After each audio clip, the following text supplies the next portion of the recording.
ఇంత ఒక హ్యాండ్సమ్ హీరోని మీరు పెళ్లి చేసుకుంటున్నారు అండ్ న్యాచురల్లీ చాలా మంది అమ్మాయిలు ఆయనకి లైన్ వేసి ఉంటారు, ఫోన్ చేసి ఉంటారు, ఫోన్లు ఫ్యాన్స్ రకరకాలుగా హీరోయిన్స్ తో వర్క్ చేస్తారు.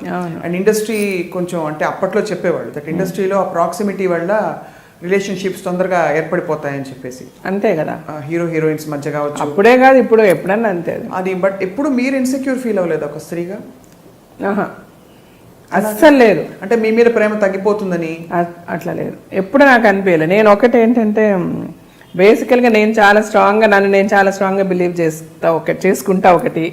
రెండోది బికాస్ నేను కరెక్ట్గా ఉంటే నన్ను వదిలి ఎవరు వెళ్ళలేరు.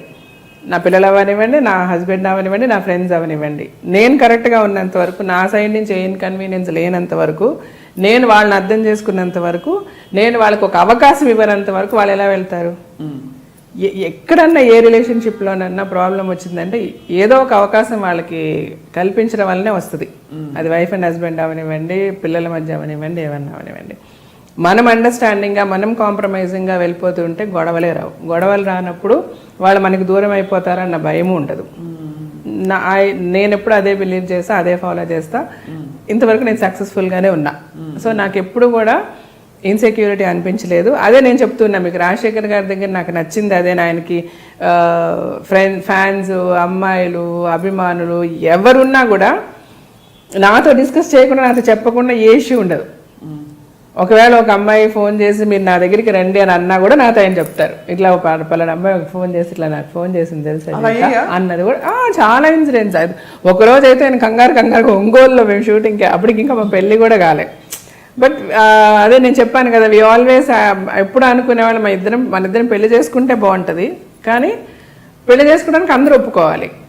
ఎవరికి ఎగెయిన్స్ట్గా అయితే నేను చేసుకోలేను అన్న కాన్సెప్ట్లో మేము ఉన్నప్పుడు నేను చాలా బోల్డ్గానే మేము లివ్ చేసామండి. మా పెళ్ళికి ముందు కూడా ఇప్పుడు మూవీస్ లైక్ నవభారతం, ఈ సినిమాలంతా యాక్ట్ చేసేటప్పుడు ఆల్మోస్ట్ మేమిద్దరు ఒకే రూమ్లో ఉండేవాళ్ళమి. పక్క రూమ్లు ఉన్నా కూడా మోస్ట్ ఆఫ్ ద టైమ్ నేను తనతోనండి. మేము ఇండస్ట్రీలో మేము పెద్ద టాపిక్ కూడా అయ్యాం.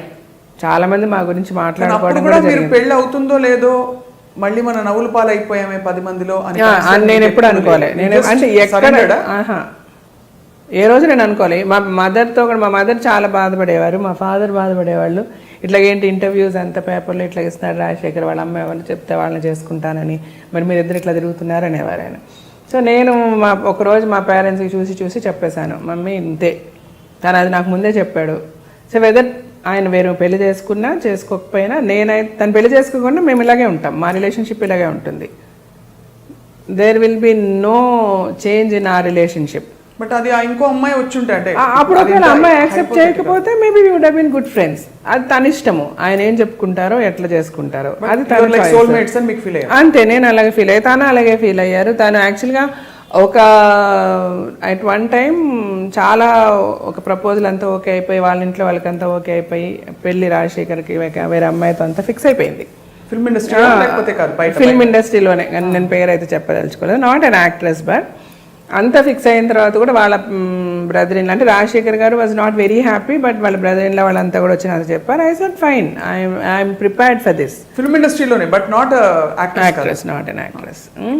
సార్ అయితే నేను మెంటల్గా ఆల్రెడీ ప్రిపేర్డ్గా ఉన్నానండి. Of course it's going to, నాకు చాలా పెయిన్ఫుల్గా ఉంటుంది, బట్ ఈవెన్ దెన్ ఈ పెయిన్ నేను తీసుకోవడానికి రెడీగానే ఉన్నా.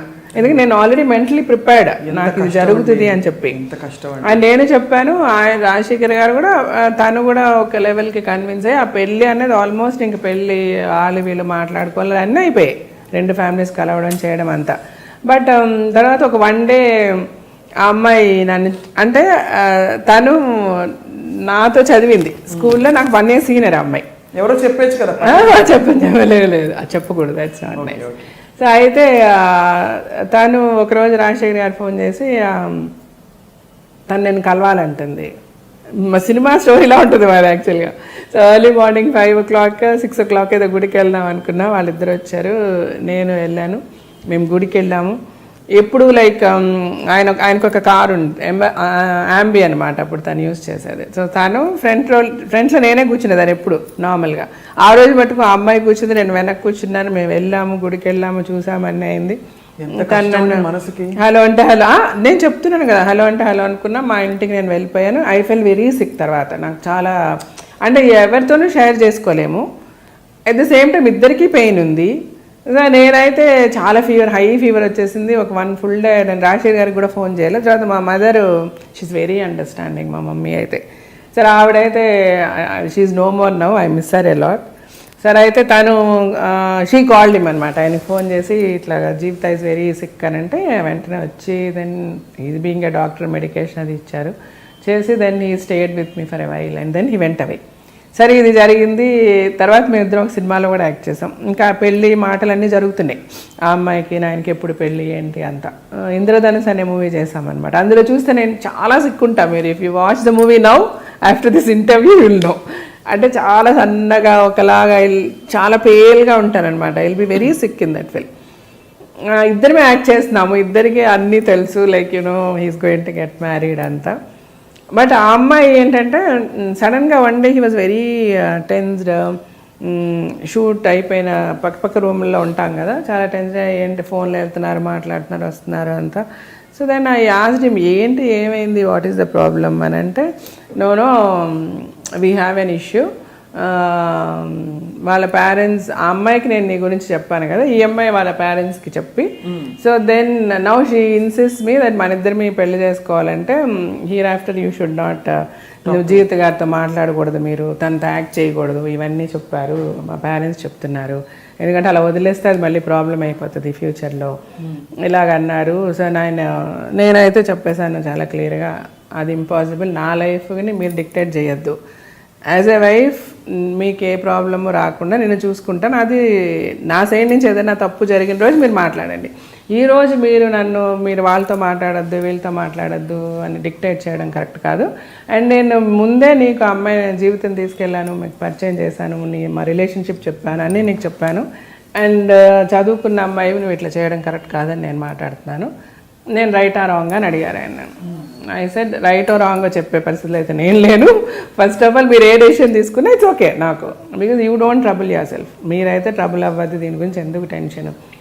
వాట్ ఎవర్ యూ డిసైడ్, మీ పేరెంట్స్ ఏం చెప్పారో అది చెయ్యండి అని నేను చెప్పాను.